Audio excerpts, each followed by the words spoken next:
अस्सलाम वालेकुम, खुशामदीद पढ़ो आगे बढ़ो यूट्यूब चैनल में। आज की इस वीडियो में हम पॉलीसेकेराइड्स को डिस्कस करने जा रहे हैं और ये क्लासिफिकेशन ऑफ कार्बोहाइड्रेट्स जो हमारा लेक्चर नंबर 6 था उसका पार्ट नंबर 3 और लास्ट पार्ट है। इंशाल्लाह हम पॉलीसेकेराइड्स को आज कवर करेंगे। जैसे कि ये वर्ड इंडिकेट करता है, पॉली मीन्स मैनी मतलब ज़्यादा और सेकेराइड मीन्स शुगर, यानी कि ऐसे मॉलिक्यूल्स जिनके अंदर शुगर के ज़्यादा से ज़्यादा यूनिट्स पाए जाएँ। ठीक है, ज़्यादा यूनिट्स पाए जाए उनको पॉलीसेकेराइड्स बोला जाता है। These are high molecular weight carbohydrates which on hydrolysis yield many monosaccharides. ये हाई मोलिकुलर वेट होते हैं। अब ये हाई मोलिकुलर वेट कार्बोहाइड्रेट क्यों हैं? क्योंकि इनके अंदर ज़्यादा शुगर के यूनिट्स पाए जाते हैं। तो जब ज़्यादा शुगर के यूनिट्स पाए जाते हैं तो हर किसी का जब मॉलिकुलर मास ऐड होगा तो ओवरऑल इनका मॉलिकुलर वेट ज़्यादा होगा, हाई होगा। ठीक है, और इनकी भी हाइड्रोलिसिस पॉसिबल है। जैसे मैंने आपको बताया मोनोसेकेराइड्स हाइड्रोलिस नहीं हो सकते क्योंकि वो है ही एक यूनिट, तो उसको क्या हाइड्रोलाइज करोगे। उसके बाद मैंने आपको बताया था ओलिगोसेकेराइड्स जिसमें फ्यू शुगर के यूनिट्स होते हैं तो उनको हाइड्रोलाइज किया जा सकता था। और यहाँ पर पॉलीसेकेराइड्स इसमें बहुत सारे शुगर के यूनिट्स होते हैं तो इनको भी हाइड्रोलाइज किया जा सकता है। These are found by the condensation of hundreds और थाउजेंड्स ऑफ मोनोसेकेराइड यूनिट्स। ठीक है, ये कहता है कि इनको कैसे बनाया जाता है। ये बनते हैं, कंडेंसेशन होती है। कंडेंसेशन यानी कि जो मैंने आपको पढ़ाया था कंडेंसेशन और हाइड्रोलिसिस वाला टॉपिक आप याद रखें। हाइड्रोलिसिस जिसमें किसी भी बड़े मॉलिक्यूल को तोड़ा जाता है छोटे छोटे यूनिट्स में, और कंडेंसेशन में छोटे छोटे यूनिट्स को मिलाकर बड़ा यूनिट बनाया जाता है या बड़ा मॉलिक्यूल बनाया जाता है। तो ये जो पॉलीसेकेराइड्स हैं बच्चा, ये कंडेंसेशन करते हैं हम मोनोसेकेराइड के यूनिट्स की। अब ये हंड्रेड्स भी हो सकते हैं, थाउजेंड्स भी हो सकते हैं, यानी कि एक पॉलीसेकेराइड के अंदर हंड्रेड्स या थाउजेंड्स ऑफ मोनोसेकेराइड यूनिट्स पाए जाते हैं। अगर मैं आपसे यहाँ पर क्वेश्चन करूँ ताकि देखा जाए कि आपको चीज़ें याद हैं या नहीं, तो ओलिगोसेकेराइड्स में कितने यूनिट्स की रेंज होती है?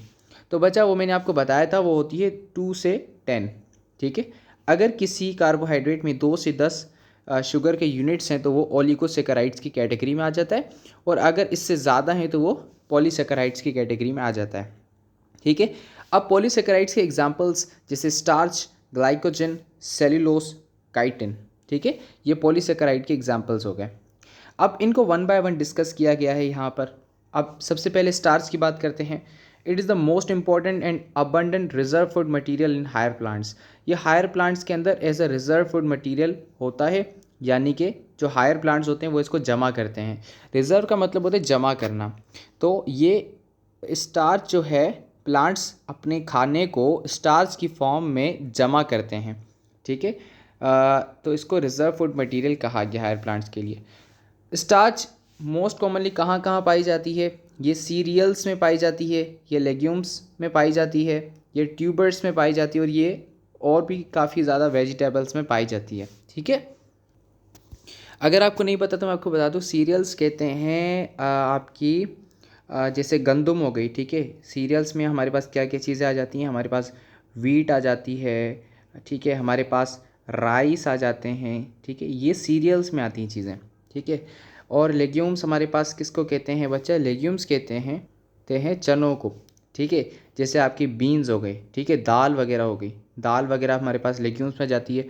ट्यूबर्स हम कहते हैं आलू वगैरह को। ठीक है, और भी इसमें वेजिटेबल्स आ जाती हैं जिनमें स्टार्च होता है। ठीक है, it is made up of many glucose molecules join together in a straight chain amylose and a branch chain amylopectin. यानी बच्चा कि स्टार्च जो है ना, ये हमारे पास दो टाइप्स की हो सकती है। या तो ये चेन वाली हो सकती है, या तो ब्रांच वाली हो सकती है। ठीक है, या तो बच्चा ये चेन वाली हो सकती है, या तो बच्चा ये ब्रांच वाली हो सकती है। अब जैसे कि यहाँ पर इसने ये दिखाया है, तो हमारे पास अमाइलोज है फॉर एग्जांपल, तो आप देख सकते हैं ये अमाइलोज की बिल्कुल स्ट्रेट चेन है। ठीक है, इस पर कोई भी ब्रांच अटैच नहीं है। और अगर हम नीचे देखें तो हमारे पास यहाँ पर अमाइलोपेक्टिन है। अब बच्चा ये जो अमाइलोपेक्टिन है, अमाइलोपेक्टिन में आप ब्रांच देख सकते हो ना। अमाइलोपेक्टिन एक ब्रांच्ड हमारे पास क्या है, वो है ब्रांच्ड शुगर है। ठीक है, जैसे कि आप देख सकते हो यहाँ पर ये अमाइलोपेक्टिन की एक तो चेन आ गई, यहाँ पर एक ब्रांच अटैच है इसके साथ। ठीक है, तो ये अमाइलोपेक्टिन एक ब्रांच वाली स्टार्च है। ठीक है, अब आपको अमाइलोज और अमाइलोपेक्टिन में डिफरेंशिएट, एक तो ये हो गया कि एक स्ट्रेट चेन वाली है ये वाली अमाइलोज और ये ब्रांच चेन वाली है। एक और इनके अंदर फ़र्क है वो ये कि जो अमाइलोज होती है ये हॉट वाटर में सोल्यूबल होती है, गर्म पानी में अमाइलोज जो है ये सोल्यूबल होती है। जबकि अमाइलोपेक्टिन आप गर्म पानी लो या ठंडा पानी लो, कोल्ड लो वाटर लो या हॉट वाटर लो, ये इसमें सोल्यूबल होती है। ठीक है। अच्छा, यहाँ पर मैं आपको एक कॉन्सेप्ट दे दूँ, ज़बरदस्त कॉन्सेप्ट है ये, एमडी गेट के लिए बहुत इंपॉर्टेंट है। जितनी भी पॉलीसेकेराइड्स हैं, पॉलीसेकेराइड जितनी भी हैं ये इनसॉल्युबल होती हैं वाटर में। जितनी भी पॉलीसेकेराइड हैं ये इनसॉल्युबल होती हैं वाटर में। इसमें एक जो एक्सेप्शन है वो ये है, वो एक्सेप्शन ये है कि जो अमाइलोज है ये वाहिद है, अमाइलोज वाहिद है जो कि सॉल्युबल है हॉट वाटर के अंदर। ठीक है, ये आपको कॉन्सेप्ट याद रखना है, एमडी केट के लिए बहुत इंपॉर्टेंट है। उसके बाद यहाँ पर लास्ट लाइन कहती है कि it gives blue colour to iodine. Iodine का एक टेस्ट होता है जिसमें हम देखते हैं, हमें पता कैसे चले कि यार ये स्टार्च, ये पॉलीसेकेराइड है कौन सी, स्टार्च है, ग्लाइकोजन है या कौन सी है। तो हम क्या करते हैं, हम आयोडीन का टेस्ट करते हैं। आयोडीन डालते हैं उस पॉलीसेकेराइड में, अगर चाहिए आयोडीन ब्लू कलर दे दे तो हमें पता चल जाएगा ये स्टार्च है। अगर ये आयोडीन आपके पास अगर रेड कलर दे दे तो बच्चा वो होती है ग्लाइकोजन, क्योंकि इसके आप लास्ट लाइन देख सकते हो। अभी ग्लाइकोजन को डिस्कस नहीं किया लेकिन इसमें भी ये बात कर रहा है एट दी एंड। तो अगर आयोडीन को पॉलीसेकेराइड में डाले वो ब्लू कलर देते तो वो स्टार्च होगी, अगर वो रेड कलर देते तो ग्लाइकोजन देगी होगी। अगर वो कलरलेस हो जाए, ठीक है, कलरलेस हो जाए तो आपके जो दूसरे पॉलीसेकेराइड्स के टाइप्स हैं जैसे सेल्यूलोज और काइटिन है ये दोनों हो जाते हैं। ठीक है। अब ग्लाइकोजन के डिस्कस करें तो it is also a polymer of glucose, ये भी पॉलीमर है ग्लूकोज का, जैसे स्टार्च थी। Its molecular structure is similar to starch found in animal. इसका स्ट्रक्चर स्टार्च जैसा ही है लेकिन फ़र्क ये है कि ग्लाइकोजन एनिमल में पाया जाता है, स्टार्च प्लांट में पाई जाती है। It is commonly called as animal starch. इसको क्योंकि इसका स्ट्रक्चर स्टार्च से मिलता है तो इस ग्लाइकोजन को हमने एनिमल स्टार्च का नाम भी दिया कि ऐसी स्टार्च जो कि एनिमल में पाई जा रही है। It is mainly found in bacteria, ये मेनली ज़्यादा तौर पर बैक्टीरिया में पाई जाती है, फंजाई में पाई जाती है। In animals abundantly found in liver and muscles. Animals में ये जो मोस्ट अबंडेंटली पाई जाती है, ज़्यादा तौर पर जो पाई जाती है वो लिवर में और हमारे मसल्स में पाई जाती है, लिवर में और मसल्स में पाई जाती है। आयोडीन का मैंने आपको टेस्ट बता दिया कि जो स्टार्च था उसने ब्लू कलर दिया था तो ये आपका रेड कलर देता है ग्लाइकोजन। ठीक है। अब यहाँ पर नीचे अगर हम देखें, तो ये सेल्यूलोज आ जाता है हमारा दूसरा, तीसरा जो पॉलीमर है वो। अब ये भी पॉलीमर है ग्लूकोज का, ये मोस्ट अबंडेंट कार्बोहाइड्रेट है। This is most important MCQ point for MDCAT as well as FSc कि कौन सा कार्बोहाइड्रेट है जो मोस्ट अबंडेंट है, ज़्यादा तौर पर पाया जाने वाला, वो आपका सेल्यूलोज होता है बच्चा। ये आपको जहन नशी कर लो, ये बहुत इंपॉर्टेंट पॉइंट है। Found in nature. It is highly insoluble in water, ये हाईली इंसॉल्युबल है वाटर में। एक तो बच्चा बात आ जाए इंसॉल्युबल की, यानी कि घल नहीं सकता, इंसॉल्युबल है। ठीक है। एक होता है हाईली इंसॉल्युबल कि यार कितनी भी कोशिश कर लो, पानी को कितना भी गर्म कर लो, लेकिन ये सेल्यूलोज जो है पानी में सॉल्युबल नहीं हो सकता, नहीं गल सकता। It is not digested in human body, ये बहुत इंपॉर्टेंट पॉइंट है। ये ह्यूमन बॉडी के अंदर डाइजेस्ट नहीं किया जा सकता क्योंकि ह्यूमन बॉडी में सेल्यूलोज को डाइजेस्ट करने के लिए कोई भी एंजाइम प्रेजेंट नहीं है। अब एंजाइम आपका नेक्स्ट चैप्टर है, तो जब आपको एंजाइम में पढ़ाऊँगा तो ये वाली लाइन आपको बहुत ज़्यादा अच्छे से क्लियर हो जाएगी कि यार हमारे बॉडी में सेल्यूलोज क्यों नहीं डाइजेस्ट हो पाता। ठीक है, तभी तो हम पत्ते नहीं खाते, क्योंकि डाइजेस्ट नहीं होगा, पत्तों में सेल्यूलोज होता है अबंडेंटली। ठीक है। In cellulose the glucose units are joint in straight chain and no branch chain present in it. इसमें कोई भी ब्रांच नहीं होती। आपको मैंने पीछे वाला जो टॉपिक था, कौन सा टॉपिक, स्टार्च वाला, जिसमें स्टार्च वाले टॉपिक में हमने ये पढ़ा था कि स्टार्च स्ट्रेट चेन में तो हो सकती है बट ब्रांच में भी हो सकती है। जैसे अमाइलोज स्ट्रेट चेन वाली थी और जो अमाइलोपेक्टिन थी वो ब्रांच चेन वाली थी। लेकिन सेल्यूलोज में ऐसा कोई चक्कर नहीं है। सेल्यूलोज हमारे पास हमेशा स्ट्रेट चेन की फॉर्म में पाई जाती है, ये ब्रांच चेन में नहीं होती। This straight chain becomes spirally coiled and condensed to form tubes. ये जो स्ट्रेट चेन है ये स्पायरली कॉइल हो जाती है, यानी ये कॉइलिंग करती है। जैसे आप मच्छरों की कॉइल बना घर पे देखते हो तो वो किस तरह होती है, वो इस तरह होती है ना, इस तरह बिल्कुल ऐसे रोल रोल होती है, जैसे जलेबी होती है। तो ये जो सेल्यूलोज की जो चेन होती है, जो स्ट्रेट चेन है, अगर मैं आपको यहाँ पर मॉलिक्यूलर स्ट्रक्चर दिखा सकूँ तो ये सेल्यूलोज की स्ट्रेट चेन आप देख सकते हैं। ये सेल्यूलोज की स्ट्रेट चेन बहुत सारी मिलके ये स्पायरल कॉइलिंग करती है। जिस तरह आपके घर में जलेबी होती है, ये स्पायरल कॉइल करके एक ट्यूब बना लेती है, एक पाइप नुमा स्ट्रक्चर बना लेती है। और बच्चा ये पाइप नुमा स्ट्रक्चर बना के क्या करती है, कंडेंस होती है और ये पाइपनुमा स्ट्रक्चर बनाती है। अब these tubes of cellulose from cell wall of the plant cell, ठीक है। प्लांट का जो सेल है ना, प्लांट का जो सेल है उसकी जो सेल वॉल है उसमें आपको बार बार आप बचपन से पढ़ते आ रहे हो कि उसमें सेल्यूलोज होता है। तो ये सेल्यूलोज किस तरह, this tube of cellulose form cell wall of plant cell. अब ये सेल्यूलोज का आपको मैंने बता दिया कि ये ट्यूब फॉर्म बनता है और ट्यूब फॉर्म बन के ये प्लांट की सेल वॉल बनाता है, ठीक है, ट्यूब की फॉर्म में जमा होके। Cellulose gives no colour with iodine, जैसे कि मैं आपको बता चुका हूँ सेल्यूलोज आयोडीन के साथ कोई कलर नहीं देता। रिवाइज करें, स्टार्च कौन सा कलर देता था, ब्लू कलर देता था, ग्लाइकोजन रेड कलर देता था, सेल्यूलोज कोई कलर नहीं देता, इसके बाद आने वाला काइटिन कोई कलर नहीं देता। समझ रहे हैं बात को। अब हमारे पास लास्ट आ जाता है काइटिन। काइटिन का ये फॉर्मूला बहुत इंपॉर्टेंट है, ये आपसे एफएससी में या आपसे एमडीकेट में, ठीक है, पूछा जा सकता है, ठीक है, ये आपसे पूछा जा सकता है, याद रखिए इसको, बहुत इंपॉर्टेंट पॉइंट ये फॉर्मूला है C8H13O5N और साथ में छोटा सा n। इस छोटे से n का चक्कर मैं आपको बता चुका हूँ, इसकी जगह कोई भी नंबर आ सकता है, उस नंबर से अंदर वाले जितने भी वैल्यूज़ है वो मल्टीप्लाई हो जाएंगी, ठीक है। तो ये काफ़ी इंपॉर्टेंट फॉर्मूला आपको याद रखना है। It is a long chain polymer of N acetyl glucose amine and amide derivative of glucose. वैसे तो आपने पीछे पढ़ा कि जो भी थे स्टार्च, ग्लाइकोजन और सेल्यूलोज ये प्योर ग्लूकोज के पॉलीमर थे, लेकिन बच्चा काइटिन प्योर ग्लूकोज का पॉलीमर नहीं है। काइटिन का जो मोनोमर है वो एन एसिटाइल ग्लूकोज अमीन है। अब ये एन एसिटाइल ग्लूकोज अमीन इटसेल्फ ग्लूकोज से ही बना, मैं मानता हूँ, लेकिन ये प्योर ग्लूकोज का पॉलीमर नहीं है, ठीक है, समझ रहे हो बात को। असल में ग्लूकोज जो है, ग्लूकोज के साथ अमोनिया वगैरह के ग्रुप्स जुड़ते हैं, नाइट्रोजन कंटेनिंग ग्रुप्स जुड़ते हैं, और उसके बाद जो चीज़ बनती है वो होती है एन एसिटाइल ग्लूकोस अमीन। हम एन एसिटाइल ग्लूकोस अमीन को कहते हैं कि N amide derivative of glucose, यानी ग्लूकोज का ऐसा डेरिवेटिव जिसमें अमाइनो ग्रुप आता है, जिसमें अमाइन ग्रुप आ जाता है, ठीक है। तो अब ये जो डेरिवेटिव बना, उस डेरिवेटिव की लॉन्ग चेन बना लो, वो काइटिन होगा, सिंपल, ठीक है। तो the structure of chitin is similar to cellulose. अब जैसे कि आपसे क्वेश्चन किया जाए कि स्टार्च का जो स्ट्रक्चर है वो किससे मिलता जुलता है, या ग्लाइकोजन का स्ट्रक्चर किससे मिलता जुलता है, तो वो स्टार्च से मिलता है। अगर आपसे क्वेश्चन किया जाए कि बच्चा जो काइटिन का स्ट्रक्चर है वो किससे मिलता जुलता है, तो वो सेल्यूलोज से मिलता जुलता है। फॉर्मिंग क्रिस्टलाइन नैनोफिब्रिल्स, ये क्रिस्टलाइन नैनोफिब्रिल्स बनाते हैं, धागे बनाता है। Functionally it is comparable to keratin protein. जब आपको प्रोटीन पढ़ाऊंगा तो प्रोटीन में कुछ स्पेशल किस्म के प्रोटीन होते हैं जिनको कैराटिन प्रोटीन बोला जाता है। बच्चा ये प्रोटीन्स हमारे हेयर्स में भी पाए जाते हैं, बालों में। और बच्चा ये जो प्रोटीन्स हैं, ये जो कैराटिन प्रोटीन हैं, ये हमारे हेयर्स को मजबूती देते हैं, ठीक है, मजबूती देते हैं हमारे हेयर्स को। तो काइटिन भी अल्लाह ताला ने डिफरेंट ऑर्गेनिजम्स में मजबूती के तौर पर बनाया। जैसे आप फंजाई देख लो, तो फंजाई की जो सेल वॉल है वो काइटिन से बनी है, ठीक है, समझ रहे हैं बात को।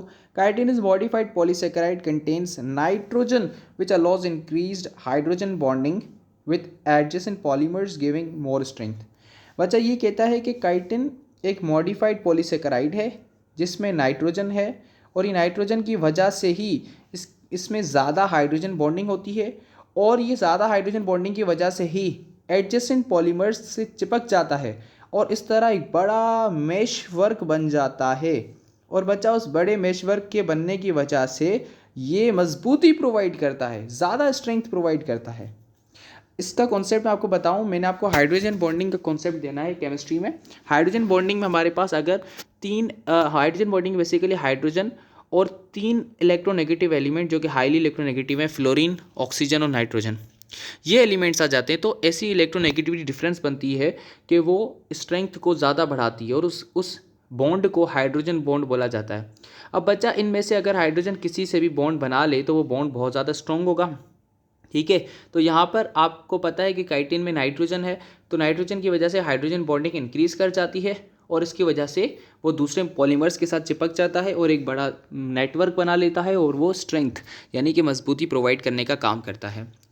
In its pure and unmodified form chitin is translucent, pliable, resilient and quite tough, ठीक है।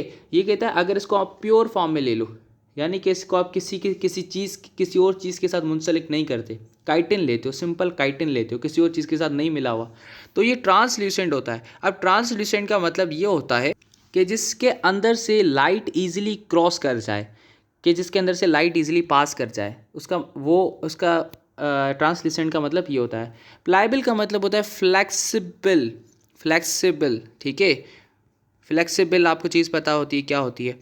रेजिलेंट का मतलब है जिसको अगर आप फॉर एग्जांपल ये काइटिन का एक ऐसा चेन था, ठीक है, तो इसको अगर आपने ना ऐसे मोड़ दिया, इसको वापस छोड़ोगे तो वापस ऐसा हो जाएगा।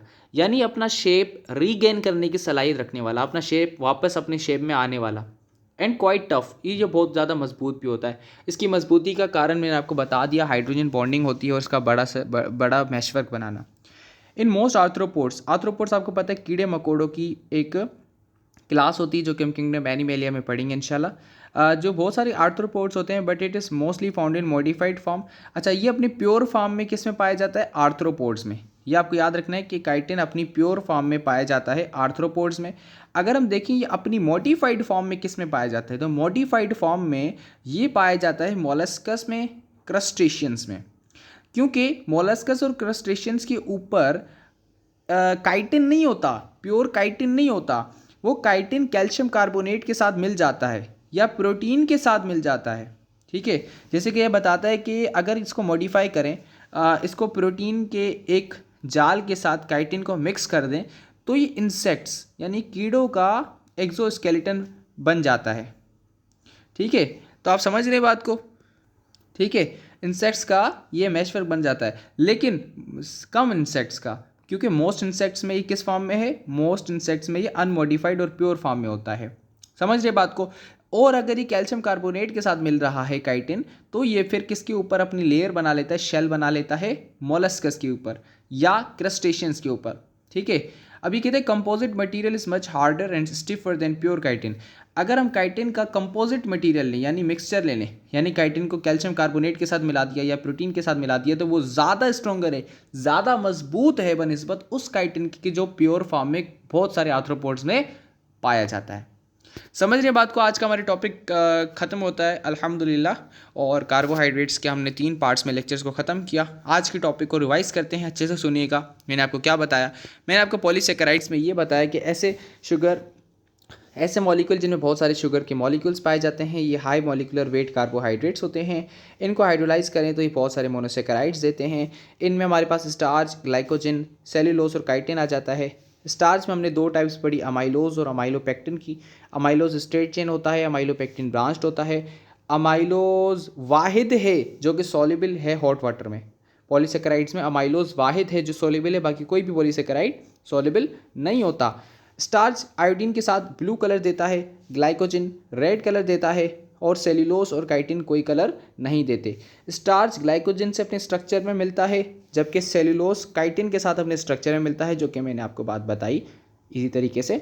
उसके बाद ग्लाइकोजन में मैंने आपको बताया कि ये तो स्ट्रेट चेन में ही पाए जाएंगे, ठीक है, इनमें कोई वो नहीं होता। और ये ग्लाइकोजन आपका एनिमल स्टार्च भी कहते हैं क्योंकि एनिमल में अबंडेंट पाया जाता है, ठीक है। उसके बाद सेल्यूलोज की बात करें तो ये सेल्यूलोज प्लांट के सेल वॉल में होता है। ये स्पायरली कॉइल होता है, कंडेंस होता है, ट्यूब्स बनाता है, प्लांट की सेल वॉल बनाता है। ये कोई भी कलर नहीं देता आयोडीन के साथ। उसके बाद काइटिन का मैंने आपको बताया, ये फॉर्मूला बहुत इंपॉर्टेंट है, याद कर लें, C8H13O5N। और ये एन एसिटाइल ग्लूकोसामीन इसका मोनोमर है। ये एन एसिटाइल ग्लूकोसामीन का मैंने आपको बताया, ये अमाइड डेरिवेटिव है ग्लूकोज का। और जो है ये कैराटिन प्रोटीन से फंक्शनली काम के तौर पर रिजेंबल करता है, ठीक है। वैसे किससे रिजेंबल करता है? स्ट्रक्चर के बिहाफ पर सेल्यूलोज से, फंक्शन के बिहाफ पर कैराटिन प्रोटीन से, क्योंकि कैराटिन प्रोटीन स्ट्रेंथ प्रोवाइड करता है, ये भी स्ट्रेंथ प्रोवाइड करता है, ठीक है। इसका प्योर मॉडिफाइड फॉर्म बहुत सारे आर्थ्रोपोड से पाया जाता है, जबकि कुछ इंसेक्ट्स के अंदर ये उस फॉर्म में पाया जाता है। कौन से फॉर्म में पाया जाता है? मॉडिफाइड फॉर्म में, ठीक है, या कंपोजिट फॉर्म में। जैसे मोलस्कस में इसके ये कैल्शियम कार्बोनेट से मिल जाता है, इंसेक्ट्स में ये प्रोटीनिशियस मैट्रिक्स से मिल जाता है। उम्मीद करता हूँ आपको ये लेक्चर समझ आया होगा, पसंद आया होगा। इसी तरह की और वीडियोस के लिए चैनल को सब्सक्राइब करके बेल का आइकन लाजमी दबाएं। इस चैनल को सब्सक्राइब करने का मतलब ये नहीं कि आप मेरा एक सब्सक्राइबर बढ़ा रहे हैं, इसका मतलब ये है कि you are supporting a dream. So keep supporting the dream. अल्लाह आपको खुश रखे। अल्लाह हाफिज़।